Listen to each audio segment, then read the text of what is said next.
क्या लगा आपको? ये वीडियो में आ रहा है क्या? ये वीडियो में नहीं आ रहा है, मेरे पास रखा हुआ था। हेलो नमस्कार, कैसे हैं आप सभी? बहुत बहुत स्वागत है आप सभी का। तो आज का जो टॉपिक है वो है चिंता करे तो मिले बीमारी और चिंतन करे तो मिले बिहारी। अब बिहारी का मतलब बहुत सारे लोग समझेंगे कि क्या सर हमको क्या भगवान मिल जाएंगे क्या? भगवान तो मिलेंगे, वो तो सब ठीक है, लेकिन बिहारी का मतलब यहाँ पर शांति। देखो आप ये फोटो देखो दोनों, भगवान श्री कृष्ण आराम से बांसुरी बजा रहे हैं। अब ऐसे समय में इनको दुनियादारी कोई चिंता नहीं, सब हो रहा है, इनको पता है सब अपने आप हो रहा है, अपने अपने हिसाब से हो रहा है और हर आदमी खुद ही कर रहा है। भगवान को कुछ देखने की जरूरत नहीं है। हम अपने कर्मों से, हमारी उन्होंने केवल सॉफ्टवेयर बना के आराम से इंजॉय कर रहे हैं। वो उनको पता है कि मेरे सॉफ्टवेयर में कभी त्रुटि नहीं होगी, जैसा जो कर्म करेगा वैसा उसे अपने आप मिलेगा, ऐसी सेटिंग कर रखी है ना। तो जब हम चिंता करते हैं ना, तो चिंता करने से हमारे अंदर नेगेटिव फीलिंग आती है कहीं ना कहीं। उस नेगेटिव फीलिंग से हमारा जो शरीर है ये बीमारी पैदा करता है। ज़्यादातर बीमारियां किस वजह से होती है? ज़्यादातर बीमारियां होती है जब व्यक्ति अति चिंता करता है। देखो मुझे ऐसा लगता है कि एक समय बाद आपको खुद के ऊपर ध्यान देना चाहिए या अपने आप को जानने का प्रयास करना चाहिए। और मैं तो ये कहूँगा कि जब समझ में आ जाए तब करना चाहिए। आज अगर आपको समझ में आ रहा है कि यार ये जो मैं जितनी चिंता पाल रहा हूँ, ये इसकी उसकी, ये क्या करेंगे, ये मेरे बच्चे क्या करेंगे, इनका क्या होगा, उनका क्या होगा, ये घर बार, ये सब सब सब चलता रहेगा, ये कभी नहीं ख़त्म होने वाला है। जो ये घर परिवार में जो चीज़ें चलती है ना, जहाँ 5 बर्तन होते हैं वहाँ बचते ही हैं। तो ये आप भले रोज़ लड़ो झगड़ो, कितना ही कुछ करो, ये चलते रहेंगे, ये कभी ख़त्म नहीं होंगे। तो ऐसे केस में अगर आपको जितना जल्दी समझ में आ जाए तो अपनी तरफ ध्यान देना चाहिए, शांति की तरफ जाना चाहिए, चिंतन की तरफ जाना चाहिए, शास्त्रों की तरफ जाना चाहिए अपना। जैसे कई बार आपने देखा होगा, जो महिलाएं घर में होती है तो वो अपने काम से काम, अपने धर्म ग्रंथ, अपने पूजा पाठ करना, खाना समय पे आ गया, खाना खा लिया, है ना। और कई महिलाएं ऐसी होती है जो घर के काम में पूरी दखल अंदाजी करती है। ये छोटी बहू क्या कर रही, बड़ी बहू क्या कर रही, इस बेटे ने क्या करा, उसने क्या करा, और एक ऐसी माया में ज़बरदस्ती फंसती जाती है जहाँ पे उनको भी खुद ही चिंता होती है ना। ऐसा देखा होगा आपने। कई बार ऐसा होता है, लोग मतलब ऐसी चीज़ों में ज़बरदस्ती इन्वॉल्व हो रहे हैं जिनमें इन्वॉल्व होने की कोई ज़रूरत नहीं है। आज जैसे सब अपना अपना काम कर रहे हैं और सब अपना अपना करेंगे ही सही, है ना। अब मैं बोले कितना ही तुमने ये क्यों किया, तुम्हें ये करना था, तुम्हें वो करना था, तो उसमें ज़बरदस्ती घर वाले भी परेशान होंगे, उलझन होगी, हमारी भी चिंता बढ़ेगी और उससे बीमारी पैदा होगी। बीमारियाँ क्या होती है? आपका शरीर बनाता है। और जब आप चिंतन करते हैं, जब आप खुद को जानते हैं, जब आप शांति की तरफ जाते हैं, है ना, तो शांति की तरफ जाते हैं तो अपने आप अगर कोई बीमारी होती है वो भी दूर चली जाती है। नहीं तो ज़बरदस्ती एक तो घर वालों को भी परेशान करना, दूसरी चीज़ ये कि खुद भी परेशान होना, अस्पतालों के चक्कर काटना। इसकी बजाय तो बढ़िया शांति से आराम से अच्छी किताबें पढ़िए, अच्छे भजन कीर्तन करिए और खुद को जानने का प्रयास करिए कि मुझे ईश्वर ने यहाँ क्यों भेजा है।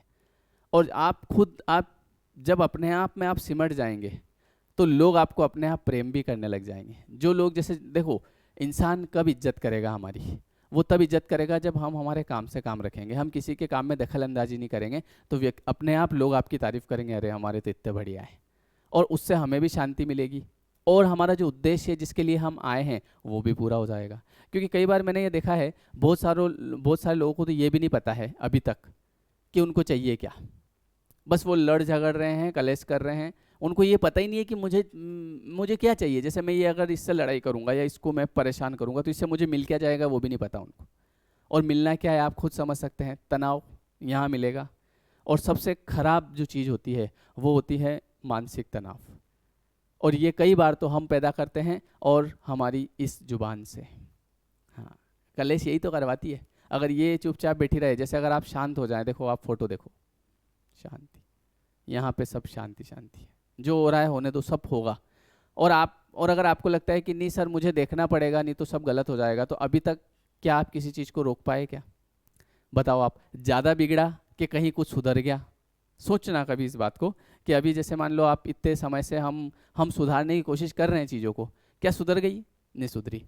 जब हम शांत हो जाएंगे, जब हम अपने अंदर चले जाएंगे, तो जैसे ही आप अंदर हील होने लग जाओगे, आप अपने अंदर झांकोगे, आपको बाहर का सब कुछ सुंदर दिखने लगेगा।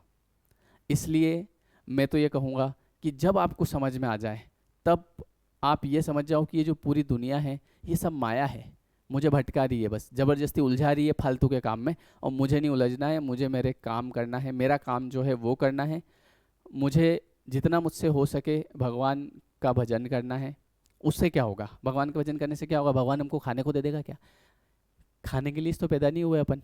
भगवान आपको, जैसे क्या होता है ना, एक हैबिट होती है अच्छे विचारों की भी, बुरे विचारों की भी, अच्छे काम की भी, बुरे काम की भी, और उस हैबिट से का असर हमारे दिमाग पे पड़ता है। आज मैं अगर भगवान के भजन करूंगा, या मैं भगवान का नाम लूंगा, या मैं अच्छी किताबें पढ़ूंगा, या मैं अच्छे वीडियोस देखूंगा, है ना, तो इसका असर कहाँ होगा, मेरे दिमाग पे। तो ऐसा तो नहीं होगा कि मैं अगर अच्छी चीज़ें देखूंगा तो मेरे अंदर बुराई आएगी, अच्छी आएगी ना, मेरे अंदर थोड़ी शांति आएगी, मैं चीज़ों को समझ पाऊंगा, है ना। और अगर मैं इसकी जगह लड़ाई झगड़े करूंगा तो ज़बरदस्ती मेरे दिमाग में कलेश आएगा, क्योंकि जैसे हम प्रैक्टिस करते हैं वैसा हमारे साथ होता है। यूनिवर्स हमको, ईश्वर हमको वही देता है जिस बारे में हम बार बार सोचते हैं। जब हम लड़ाई के बारे में सोचते हैं तो लड़ाई मिलती है, जब हम सबकी खुशी के बारे में सोचते हैं खुशी मिलती है। तो इसलिए मेरा तो ये मानना है कि जितना हो सके चिंतन करिए और खुश रहने का प्रयास करिए। जब आप खाना खाते हैं तो उसे फील करिए। कई बार लोगों की आदत होती है ये ऐसा बना, वो ऐसा बना, और ऐसा नहीं है कि वो एक दिन की, जैसे आज आपने कह दिया कि ये ऐसा बनाया तो कल बहुत अच्छा बन के आ जाएगा, कल और ख़राब बन के आएगा। और आज अगर आपने कुछ ख़राब भी बन गया, मान लो रोटी जल गई, और आपने अगर उसकी तारीफ़ कर दी, बोले वाह चलो ये वाली मेरे को दे दो, मेरे को जली हुई रोटी अच्छी लगती है, फिर देखो आप कल से आपकी अच्छी आ जाएगी। और अगर आज आपने बुराई करी उसकी तो कल और जली हुई आएगी ज़्यादा। ये नियम है प्रकृति का, आप करके देखना, है ना। तो इसलिए जितना आप हैप्पीनेस की तरफ जाएंगे उतनी आपको खुशियाँ मिलेगी, और जितना आप परेशानी की तरफ जाएंगे उतनी और ज़्यादा परेशानी मिलेगी। इसलिए चिंतन कीजिए, है ना, चिंता नहीं करना। चिंता करने से ज़बरदस्ती हमारा शरीर बीमार होता है, और चिंतन करने से हर तरफ आपको हैप्पीनेस दिखेगी। कोई बुरा भी होगा तो वो भी आपको अच्छा दिखेगा, वाह ये इसके कर्म कर रहा है, ये भुगतेगा, अपने को क्या करना, है ना। और वैसे भी हम अकेले आए हैं, अकेले जाएंगे। ये जितने भी रिश्ते नाते हैं यहाँ आके जुड़े, और यहाँ से ये ख़त्म भी हो जाएंगे। अगली ज़िंदगी में आपको पता ही नहीं चलेगा कौन था, और पूर्व जन्म में आपको पता है कौन माता पिता थे, कौन भाई बहन, है ना। रिश्ते नाते आपको कुछ याद भी नहीं है, वैसा इस बार का भी याद नहीं रहेगा। इसलिए कोशिश करें कि इन चीज़ों से ज़्यादा अटैच न रहें, अपने तरीके से डिटेच रहें, सबको अपना अपना काम करने दें, और अपन खुद खुद में रहें, खुद को जानें और अच्छे कर्म करें। ठीक है, वीडियो अच्छा लगा हो तो कमेंट भी करें, है ना। हाँ, कमेंट जरूर करें। कमेंट करने से मेरे अंदर, मुझे अच्छा लगता है, मैं पढ़ता हूँ ना, बहुत सारे लोगों के कमेंट आते हैं, बेटा बेटा लिखते हैं कोई लोग, है ना, कोई भाई लिखते हैं, कोई क्या लिखते हैं, अच्छा लगता है, फीलिंग नाइस, है ना। हम लोग एक फैमिली हैं, हम एक परिवार हैं, है ना। मेरा ये मानना होता है कि मैं ऊपर वाले का काम कर रहा हूँ, है ना। मेरा ये ऐसा नहीं रहता है कि मैं, मतलब बहुत सारी चीज़ों को समझ रहा हूँ धीरे धीरे, कि ये सब जो भी है ना, जिसके पीछे हम परेशान हो रहे हैं, ये एक दिन नहीं रहेगा, है ना। ये मतलब कुछ नहीं रहेगा एक दिन। इसलिए हमें हमारे अंदर सुधार करना है जितना हो सके, और जब हमारे अंदर सुधार करेंगे तो सब कुछ ठीक हो जाएगा। लोग कहते हैं ना, लोग सुधरते नहीं है, पहले खुद को सुधारना पड़ेगा, तब लोग सुधरेंगे। ठीक है, चलिए, thank you everyone, thank you so much. और आज हमारा 21 डेज़ का कोर्स भी शुरू हो रहा है, आज 25 तारीख है ना। आप चाहें तो वो ज्वाइन कर सकते हैं। उसमें हम अच्छी अच्छी बातें करते हैं, सबकॉन्शियस माइंड को रीप्रोग्राम करते हैं। अगर कहीं नेगेटिव थॉट आते हैं तो वो भी आपके दूर हो जाएंगे। डिस्क्रिप्शन में लिंक है ना, आप क्लिक करके ज्वाइन करिएगा। तो वीडियो कैसा लगा कमेंट करके बताइएगा, और जो नए हैं चैनल को सब्सक्राइब करिएगा। ये दूसरा चैनल है ना, ये भक्ति वाला, इसमें भक्ति वाली बात करेंगे, अच्छी अच्छी बातें, और उसमें आपके वही law of attraction. Thank you everyone, thank you so much, खुश रहिए, जय श्री कृष्णा। आज आपका दिन अच्छा जाएगा ऐसा सोचना है आपको, ठीक है। ये कोई मंत्र नहीं है, ऐसा समझना मैं मंत्र लगा रहा हूँ। आप देखो जैसा फील करेंगे। आज आप एक काम करो, आज ये सोचो कि आज का दिन मेरा बहुत खूबसूरत जाने वाला है, बहुत बढ़िया, और मुस्कुराना सीखो, मुस्कुराओ। जैसे ये वीडियो देखा, थोड़ा सा मुस्कुराओ, ऐसे चेहरे पे हैप्पीनेस लाओ। हाँ, ऐसे करो, ये ऐसे रखना है दिन भर, ठीक है। हाँ, आज का दिन अच्छा जाएगा, ऐसा अपने मन में सोचना है, बहुत बेहतरीन जाएगा। Thank you everyone, thank you so much, जय श्री कृष्ण।